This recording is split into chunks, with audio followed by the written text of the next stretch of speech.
ED की तरफ से जिस तरह से शिकंजा कसा गया है, जाहिर तौर पर देखिए ईडी ने एक बार फिर से झारखंड के अंदर यहां पर छापेमारी की है। अब पश्चिम बंगाल भी इसके अंदर जुड़ गया है। पश्चिम बंगाल में भी घुसपैठियों की तलाश जारी कर दी गई है और बंगाल और झारखंड में 17 जगहों पर ये छापेमारी की गई है। अवैध बांग्लादेशी घुसपैठ मामले में लगातार छापेमारी जारी है और ईडी ने बांग्लादेशी जो नागरिक हैं उन्हें अवैध घुसपैठ से जुड़ी हुई मनी लॉन्ड्रिंग जांच के सिलसिले में मंगलवार को यहां पश्चिम बंगाल के अलावा चुनावी राज्य झारखंड में ही 17 जगहों पर छापेमारी की थी और जांच एजेंसी के ही झारखंड कार्यालय ने ये बड़ी कार्रवाई की है। गौरतलब ये भी है कि झारखंड विधानसभा चुनाव के लिए 13 नवंबर को ही पहले फेज की वोटिंग होनी है और सितंबर में यहां देखिए धन शोधन रोकथाम अधिनियम यानी कि पीएमएलए के तहत झारखंड में कुछ बांग्लादेशी महिलाओं की घुसपैठ और तस्करी के मामले सामने आए थे, जिसके बाद इन मामलों की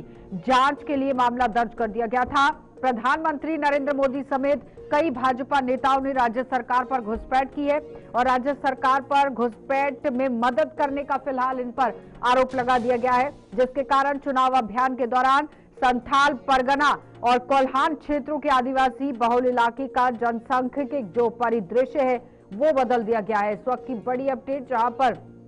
ईडी की कार्रवाई पहले आपने देखा कि महज सिर्फ झारखंड के अंदर थी, लेकिन उस बीच में अब पश्चिम बंगाल के अंदर भी हो रही है कि बाहर से जो लोग घुसपैठी के तौर पर राज्य के अंदर दाखिल हुए हैं उन पर कार्रवाई करने की जरूरत है। एक एक करके जिस तरह से झारखंड विधानसभा चुनाव के लिए 13 नवंबर को पहले फेज में वोटिंग होनी है, लेकिन उससे पहले यहां पर एक बड़ी कार्रवाई को अंजाम दिया गया है। तो जाहिर तौर पर झारखंड और पश्चिम बंगाल के अंदर ताबड़तोड़ छापेमारी की जा रही है।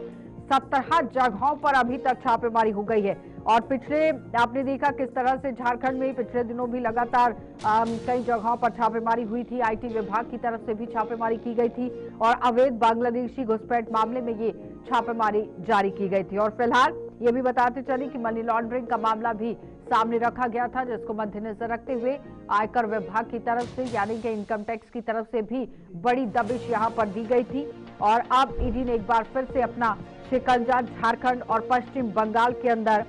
बुन लिया है। और यहां बताते चले कि सितंबर में धन शोधन रोकथाम अधिनियम यानी कि पीएमएलए के तहत ये बड़ी कार्रवाई को अंजाम दिया गया और इसी के तहत झारखंड में कुछ बांग्लादेशी महिलाओं की घुसपैठ और तस्करी के मामले में जांच का मामला दर्ज किया गया था और उसी को मद्देनजर रखते हुए एक बड़ी कार्रवाई को अंजाम दिया गया।